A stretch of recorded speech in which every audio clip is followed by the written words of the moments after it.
We don't have a lot of time left, but we do have a lot of guests left. We're going to have Mark Levin, the great one, and Bill O'Reilly in a very rare television appearance, and we're very excited by that. But even more excited right now is a very special guest who has touched all of our hearts. Their stories have been told on radio and television and in film, but we cannot even begin to fathom what it was actually like. Absolutely. And we think about those guys in Benghazi. And there were 3 guys particularly there who were there fighting off for 13 hours. It's the name of the film. And talk about, as we get a chance and a real privilege to talk to a true American hero. Joining us now is Mark Oz Geist. He was one of those guys who was part of that annex security team in Benghazi, and he is credited with saving dozens of lives. Mark, we love you. Thank you for being here. And what do you want to say to people who are watching Troopathon about how much it means that there are messages from home and things from home when you guys are literally in the thick of it, and how important it is to know that America has your back?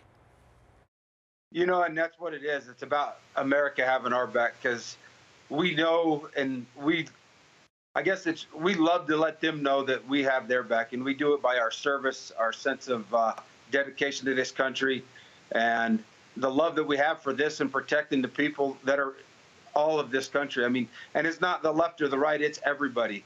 You know, we stand up and take an oath to uphold the Constitution for all of it, for everyone in this country. And to get those care packages from people is just so heartwarming to know that they understand the sacrifices that we're willing to give for them and the thanks that they give for us.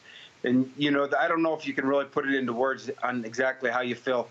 Anytime I got one while I was overseas, either when I was in the military or as a contractor, it just raises your spirits and it keeps you understanding why you're doing what you're doing.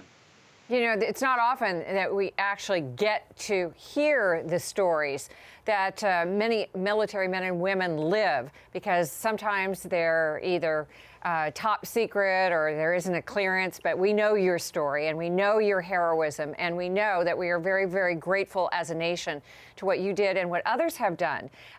This is a time for us to pay back that gratitude, isn't it, for those who are still serving? It is, because, you know, we have 300 or 270 odd diplomatic facilities around the world where there's military, State Department, FBI, contractors working, and then as well as what we have going on in Afghanistan and Iraq right now, and it's going to continue. And having that support from back home just really means a lot to them. And, you know, the story about Benghazi is just representative of a bunch of Americans that are out there serving this country and whose stories don't get told, of the heroism and the sacrifice they're willing to give so we can have what we have back here at home. And Mark, real quick, what do you want to say to the folks who are watching here on Newsmax TV and elsewhere, who are watching and thinking how they can help? What do you want to say to encourage them? You know, thank you all for your support and efforts, but take that step up one more time. Donate what you can, reach into your pocket, fill what you know what you can give. Give that, because you know it's going to go to a soldier, a sailor, an airman, or a Marine, or a Coast Guard, somebody serving this country who doesn't necessarily have that family at home that may be sending them something. And you could be that family that they just really need to give them that thing that helps them get through that day. Just knowing that is so important for them. Thank you. And Mark, we love you. We are so grateful for your service and for the other guys who were there with you on that rooftop. We love you and thank you so much. America is so indebted to you. Thank you. You'll never know how much we really appreciate you and your heroism. Well, thank you so much. And I know the guys, if they were here, they would say the same thing. I mean, we couldn't have done what we did if it wasn't for the teamwork and the efforts that were put out by the team that was there. Couldn't ask for a better group of guys to work with.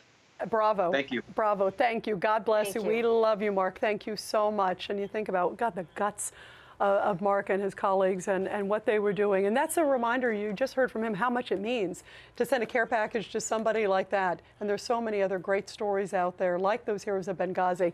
And just to be able to send something to them to say, we love you, we are thinking of you. It's the least we can do to help them, guys. You know, it takes my breath away, actually. When I've never met Mark, I've read his book, I've seen the movie. A humble man. I've met Marco, and I he's just such feel a humble privileged man. being able to communicate Me through too. a television camera with him. Well, and you know what I feel too when I'm sitting there thinking of him, Mildred? I'm thinking of like, how lucky if we can just send a care package. Right. When you think about what that guy went through on that rooftop that night, and All to of just them. be able to say, I'm humbled to be here and to be able to say thank you. I Yes. really am, because what a gutsy man. I get Still emotional giving thinking back, about it. still giving back to his Yes, country, and I hope that absolutely. you all will do the same thing.